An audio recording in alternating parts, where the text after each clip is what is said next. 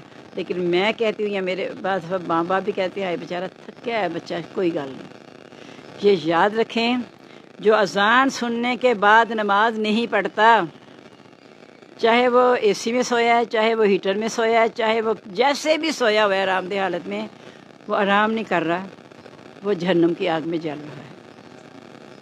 اور یہ سورۃ مدثر سے ہمیں پتہ چلتا ہے کہ جب کچھ لوگ آپس میں اکٹھے یہاں رہتے تھے، تو جب جنت میں اللہ تعالیٰ کرے اللہ تعالیٰ ہم سب کو جنت فردوس کا اعلیٰ مقام عطا فرما دے، جب لوگ جنت میں چلے جائیں گے نا تو وہاں جا کے وہ دیکھیں گے کہ ہمارا فلاں ساتھی فلاں فلاں نظر نہیں آ رہا، تو وہ کہیں گے کہ وہ کہاں چلے گئے؟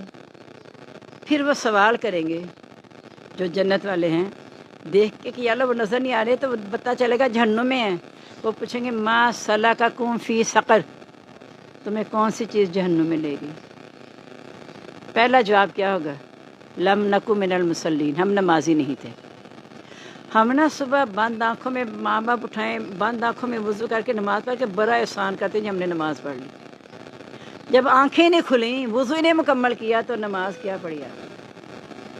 اگر پوری طرح آنکھیں کھول کے صحیح طرح باوضو ہوئے ہوتے، جس نے اچھے طریقے سے وضو کیا اور نماز صحیح طریقے سے پڑھی وہ جنت میں گیا انشاءاللہ۔ وضو جو ہے نماز کی چابی ہے، جب وہ چابی کند لگائی آپ نے تو تالا تو پورا نہیں کھلے گا، پھر کیسے نماز میں آپ داخل ہوں گے؟ آدھے داخل ہوں گے نا، تھوڑا سا پیچ ہل گیا چلو جی ختم بات۔ نماز میں پورے ہوش سے نماز پڑھنی ہے، تو پھر نماز کی جو بھی اثرات ہیں میرے پر آپ پہ ظاہر ہوں گے کہ ان الصلاۃ تنہی عن الفحشاء والمنکر، نماز برائیوں اور بے حیائیوں سے روکتی ہے۔ اکثر لوگ کہتے ہیں میں نماز پڑھ کے کی کرنی، جھوٹ بولنا تو میں چھڈیا نہیں۔ اللہ کے بندو، آپ کو کہ پیناڈول کھا کے میں کیا کروں، بخار تو میرا اتر ہی نہیں رہا۔ آپ پیناڈول کھاتے ہو تو دیکھتے ہو نا، پھر ڈاکٹر کہتا ہے دوائی کھا کے دیکھو، چیک کرنا 3 گھنٹے بعد، پھر دوائی لینا۔ تو یہاں آپ کہتے ہو کہ پہلے اثرات آئیں پھر نماز پڑھوں گا، یہ کیسے ہو سکتا ہے؟ پہلے بخار ٹھیک ہوگا تو آپ دوائی کھائیں گے، بخار ٹھیک کرنے کے لیے دوائی کھانی ہے نا۔ اسی طرح ہم نے نماز کے اثرات پیدا کرنے کے لیے اپنے اندر پہلے ایک چیز پیدا کرنی ہے تاکہ نماز میرے اوپر اثرات چھوڑے اپنے۔ اور یہ کہنا کہ جھوٹ بولتے ہیں نماز کیوں پڑھیں، تو اسی طرح چھوڑنے کے لیے تو نماز پڑھنی ہے۔ اگر کچھ برائیاں ہیں ہم میں تو ہم نے اس کو ختم کرنے کے لیے ہی تو نماز پڑھنی ہے تاکہ میرے میں برائیاں نہ رہیں۔ تو تھوڑا سا ترجمہ، ٹائم مجھے بتا دیں کیا ہے؟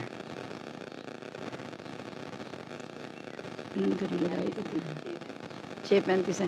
نماز کا تھوڑا سا ترجمہ دیکھ لیں اتنے وقت میں، جتنا انشاءاللہ وقت ہے ہمارے پاس، کہ اللہ اکبر سے شروع کی، اللہ تعالیٰ سب سے بڑا ہے۔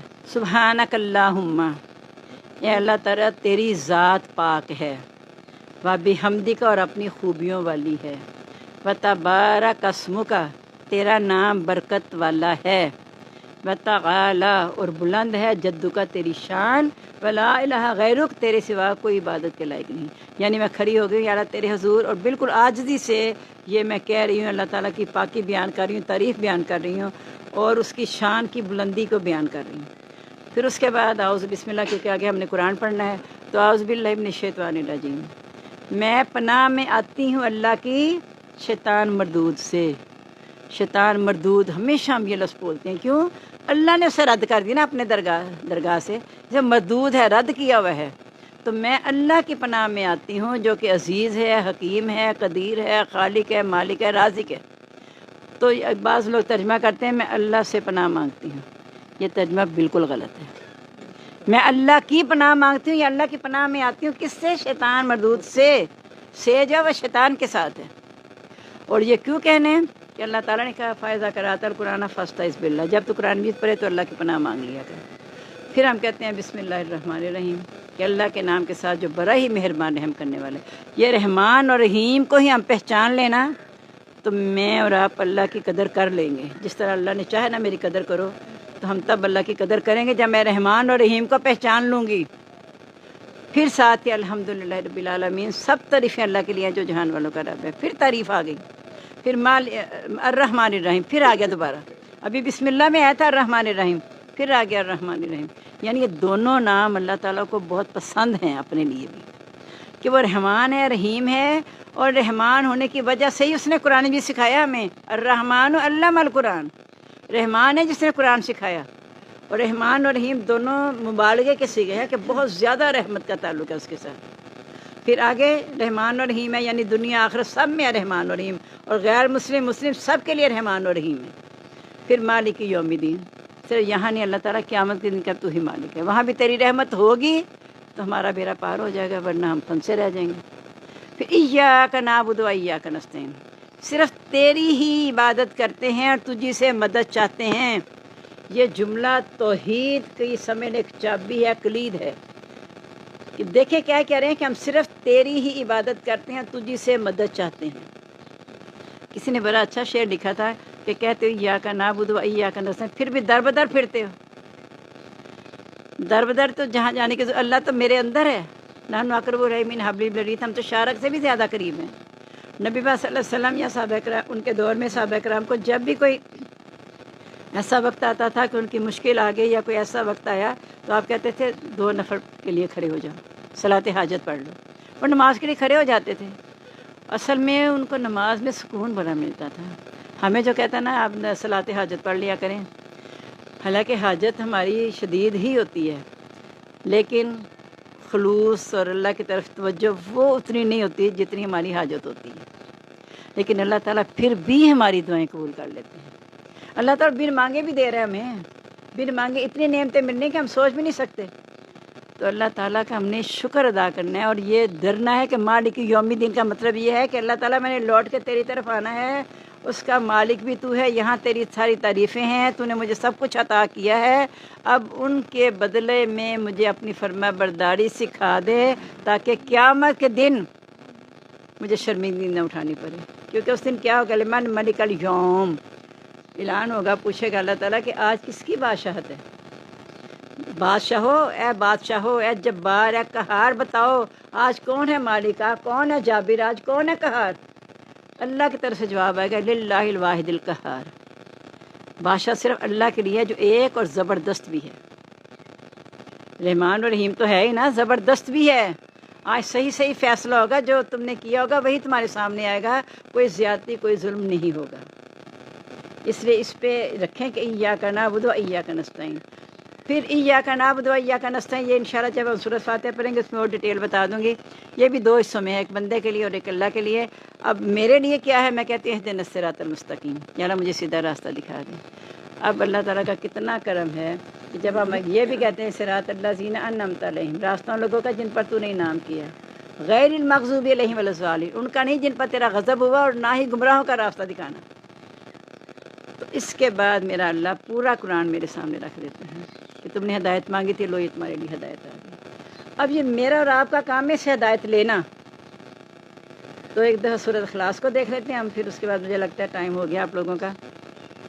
قل هو اللہ احد، کہہ دو وہ اللہ ایک ہے.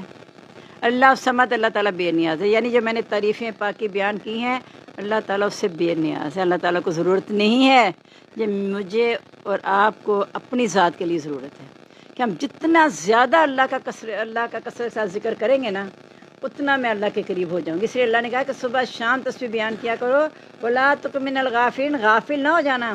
جو ہی میرا دل ذکر الہی سے غافل ہوتا ہے تو شیطان طاق میں بیٹھا ہوئے میں جا کے اسے حملہ کروں اور اس پہ قبضہ جما لوں.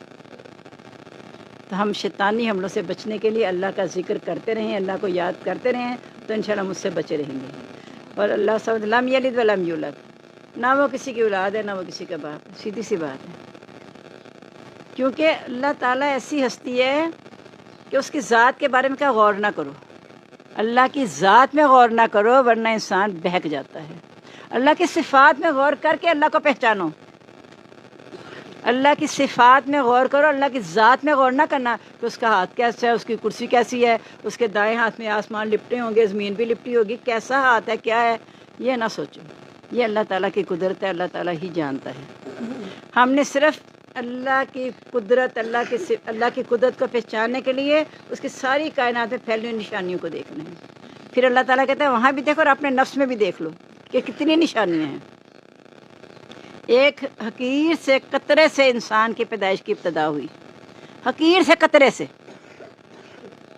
تو کیسے پھر اس قطرے کو جمع ہوا خون، پھر گوشت کا لوتھڑا، پھر اس ہڈیاں، پھر اسے گوشت پہ نایا، پھر جیتا جاگتا انسان، اتنی قطرے سے ایک جیتا جاگتا انسان اللہ نے پیدا کر دیا۔ اس میں بھی نشانی ہے۔ تو جب ہم ان نشانیوں پہ غور کرتے ہیں تو خود بخود اللہ کی پہچان آ جاتی ہے۔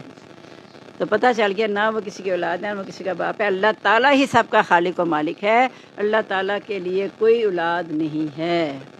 وَلَمْ يَكُنْ لَهُ كُفُوًا أَحَدٌ، اور اس کی برابری کوئی بھی نہیں کر سکتا۔ تو اس لیے ہم یہ دیکھیں کہ ہم اس اللہ کے بندے ہیں جس کی برابری کوئی بھی نہیں کر سکتا، تو مجھے اور آپ کو تو بڑا مان ہونا چاہیے اللہ پہ کہ میرا اللہ کیسی عظیم ہستی ہے، اس کے اندر کیسی کیسی قدرتیں ہیں۔ تو پھر انشاءاللہ ہم اللہ کو پہچان پائیں گے۔ انشاءاللہ اب اتنا میں نے کر دیا آپ کو ابتدا میں تیار دورہ قرآن کے لیے۔ انشاءاللہ کل سے ہمارا قرآن پاک شروع ہو جائے گا، اور آج بھی 6-10 تک 3-4 خواتین آئی تھیں۔ تھوڑی اور کوشش کر لیں، ہمت کر لیں تھوڑا سا اور پہلے پہنچنے کی، کیونکہ کل قرآن پاک شروع ہو جائے گا۔ جو شروع سے نہ پوری طرح داخل ہوا نا، اتنی جو آ رہی ہے کم از کم رمضان میں تو مجھے پتہ ہے الحمدللہ اور بھی کافی لوگ آ جاتے ہیں، چونکہ بچے وغیرہ کو ناشتے کا چکر نہیں ہوتا اتنا، تو کم از کم اتنے جو لوگ آ رہے ہیں وہ شروع سے قرآن مجید کو سننا شروع کریں گے نا انشاءاللہ العزیز۔ تو میں نے اس دفعہ، مجھے سارے کہہ رہے اتنی جلدی آپ نے کیوں شروع کیا؟ اس میں صرف یہی وجہ تھی کہ میں نے بہت سلو چلنا ہے کہ آپ کے اندر ایک چیز بیٹھ جائے، 4-5 پاروں تک آپ کے اندر ایک چیز بیٹھ جائے گی انشاءاللہ، پھر آگے آپ کو سمجھ آتی جائے گی، کیونکہ قرآن مجید میں مضامین کو کئی بار دہرایا گیا ہے۔ تو انشاءاللہ ہمارے لیے یہ آسانی پیدا ہو جائے گی۔ اللہ تعالیٰ سے دعا کرتے ہیں کہ اللہ تعالیٰ ہمیں، جو ہم نے جس نیت سے دورہ قرآن شروع کرنا ہے کل انشاءاللہ العزیز، تو اللہ تعالیٰ ہمیں اس کے لیے پوری ہماری مدد فرمائے، اور جو کچھ ہم سیکھیں، جو کچھ ہم کہیں، جو کچھ ہم سنیں، اللہ تعالیٰ اس میں جو سچ ہے اللہ تعالیٰ اس پر عمل کرنے کی توفیق عطا فرما دے، اور باطل سے ہمیں بچا کے رکھے۔ اگر خدا نہ خواستہ کوئی غلط بات میرے سے ہو جاتی ہے تو وہ میرے نفس کی غلطی ہوگی، اسے آپ معاف کر دیں، اور جس کو پتہ چلے غلط بات ہے وہ اس وقت بتائیں کہ یہ بات غلط ہے، کیونکہ انسان سے غلطی ہوتی ہے، انسان بھول جانے والا ہے۔ تو اللہ تعالیٰ مجھے اور آپ کو سب کو معاف فرما دے۔ سبحانک اللہم و بحمدک، نشہد ان لا الہ الا انت، نستغفرک و نتوب الیک۔ اللہم انس وحشتی فی قبری، اللہم ارحمنی بالقرآن العظیم واجعلہ لی اماما و نورا ہدی و رحمہ۔ اللہم ذکرنی منہ ما نسیت وعلمنی منہ ما جہلت وارزقنی تلاوتہ آناء اللیل و آناء النہار واجعلہ لی حجۃ یا رب العالمین، آمین۔ ہم سب کو دعا میں یاد رکھیے گا۔ السلام علیکم ورحمۃ اللہ وبرکاتہ، مغفرتہ۔